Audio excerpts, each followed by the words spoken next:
Some race weekends just feel different from the start. Not because of one finish or one highlight, but because the whole garage feels tense, like everybody is carrying something and sooner or later it is going to spill out. That is exactly what Texas felt like. By the end of that race, it was obvious this was bigger than one incident.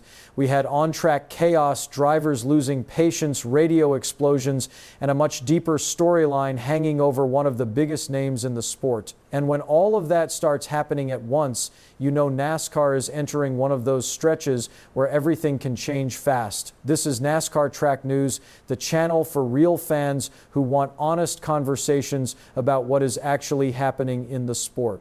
If you are new here, hit that subscribe button and turn on notifications. Let us break this whole thing down, because Texas gave us two major stories that are connected more than people think. First, let us talk about the race itself, because Texas Motor Speedway was chaos almost from start to finish. It felt like one of those afternoons where drivers were completely done giving each other extra room. The patience was gone. Every battle felt heated. Every move felt personal. And the clearest example of that was Kyle Busch. From the green flag, you could tell he was on edge. Every time somebody raced him hard, the reaction felt bigger than the moment. It was not just normal frustration. It looked like a driver carrying weeks of anger into one race. That all built up to the final lap incident with John Hunter Nemechek. People can debate the initial contact all they want. Maybe JHN came down, maybe Kyle drifted up. But what happened after that is what everybody noticed. Kyle Busch absolutely drove into him, and both cars ended up destroyed. That was not just two guys barely touching in a late race fight for position. That looked like frustration finally boiling over in public. And what made it worse is that both cars had speed. The 8 and the 42 both looked capable of a strong finish. Instead, both ended the day wrecked. That is the kind of ending that hurts everyone involved because it was avoidable, and it says a lot about the emotional state of the drivers in that moment. And honestly, that was not the only sign. Earlier in the race, Kyle Busch was already getting irritated with Carson Hocevar for racing him aggressively. That tells you this was not just about one last lap move. This looked like a driver who was already operating right on the edge and finally snapped when one more thing went against him. While all of that was happening, Chase Elliott quietly did something just as important for the bigger picture of the season. He went out and flat out dominated. This was not fuel mileage. It was not a late caution gift. It was pure speed, control, and confidence. He looked like the Chase Elliott fans had been waiting to see again. And if this is really the start of a return to that 2020 to 2022 version of Elliott, then the rest of the garage needs to take that very seriously. Because a locked-in Chase Elliott changes the championship conversation in a big way. You could feel it in the crowd too. Fans were fully back in it. That kind of performance brings a different kind of energy, and it reminded everyone how dangerous he can be when the car is underneath him. Then Texas gave us even more tension. Ryan Preece had one of the rawest radio moments of the season going off on Ty Gibbs with absolutely no filter. And whether people like it or not, that kind of emotion is part of what makes NASCAR feel real. These drivers are not robots. When things boil over, fans hear it. Then Christopher Bell added another layer by basically calling the superspeedway package a suicide mission when talking about Daytona and Talladega. That is not a throwaway quote. That is a major driver publicly questioning a core part of the current product. NASCAR definitely heard that.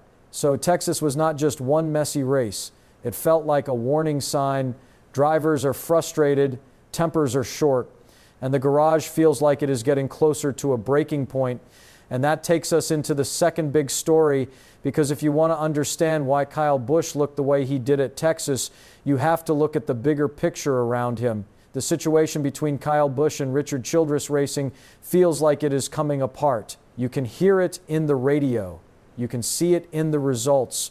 And you can feel it in the way he is racing right now. All season long, the frustration has been building. Complaints about strategy, complaints about execution, anger over mistakes on pit road, and most importantly, a tone in his voice that sounds like a driver losing trust in what is happening around him. According to people around the garage, Martinsville may have been the real breaking point. That race seemed to expose everything at once. Handling issues, team mistakes, bad execution, and the kind of frustration that no longer sounds temporary. Since then, things have not really improved. And that is the key part of this whole story. This is Kyle Busch, a two-time champion, one of the greatest drivers of his generation. He is not at this stage of his career to sit through a long rebuild and hope things get better someday.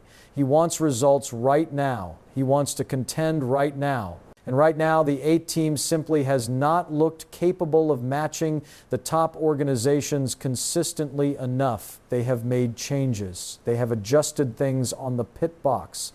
They have tried to stop the slide, but the bigger issues are still there, and the results keep reflecting that. Now, there is growing belief in the garage that this partnership could end after the 2026 season.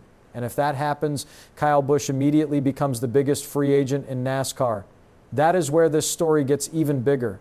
Because if a driver like Kyle Busch actually hits the market, the ripple effects go everywhere. Silly season changes instantly. Team plans shift. The entire driver market gets reshaped. One move from a driver like that can create 5 more moves across the garage. And when you go back and look at the way he raced at Texas, especially that final lap with Nemechek, it stops looking like just one emotional overreaction. It starts to look like a full season of pressure, disappointment, and frustration coming out in one very public moment. As a fan, that makes this both exciting and uncomfortable. It is exciting because tension like this makes NASCAR feel alive. It creates drama. It creates rivalries. It makes every race feel like something bigger could happen. But it is also uncomfortable because you are watching one of the best drivers of this era stuck in a situation that clearly is not working. And if it really is headed toward a breakup, that is a major moment for the entire sport. At the same time, Chase Elliott looks like he is rising back into real championship form. Ryan Preece and Ty Gibbs now have clear tension between them. Christopher Bell is publicly questioning the package. Put all of that together, and this no longer feels like a bunch of separate stories. It feels like the whole garage is carrying frustration right now. And that is usually the part of a NASCAR season where things start changing fast. Rivalries get personal. Teams start thinking about next year. Drivers stop hiding how they really feel, and one moment can completely shift the playoff picture. That is why Texas felt bigger than just one race weekend. Underneath the chaos, underneath the wrecks and radio meltdowns, you can feel something building. The next few races are going to matter more. Every battle is going to feel more personal, and all eyes are going to stay on Kyle Busch. Now, does he settle down and reset? Or does this frustration keep boiling over into more moments like we saw with John Hunter Nemechek? Because if it keeps building, another major incident feels almost inevitable. And then there is Chase Elliott. If this momentum is real, suddenly we are not just talking about a nice win. We are talking about a legitimate title threat entering the picture again. That changes everything. Right now, NASCAR does not feel calm. It does not feel predictable. It feels emotional, raw, and completely alive. And that is exactly why fans cannot look away. So now I want to hear from you. Do you think Kyle Busch and Richard Childress Racing are heading toward a split after 2026? And is Chase Elliott officially back in the championship conversation? Drop your honest take in the comments below, because the best NASCAR conversation happens right here on NASCAR Track News. Hit that like button, subscribe to NASCAR Track News if you are not already with us, and turn on your notifications so you never miss an update. I am your host, and I will see you at the next green flag. Keep the rubber side down.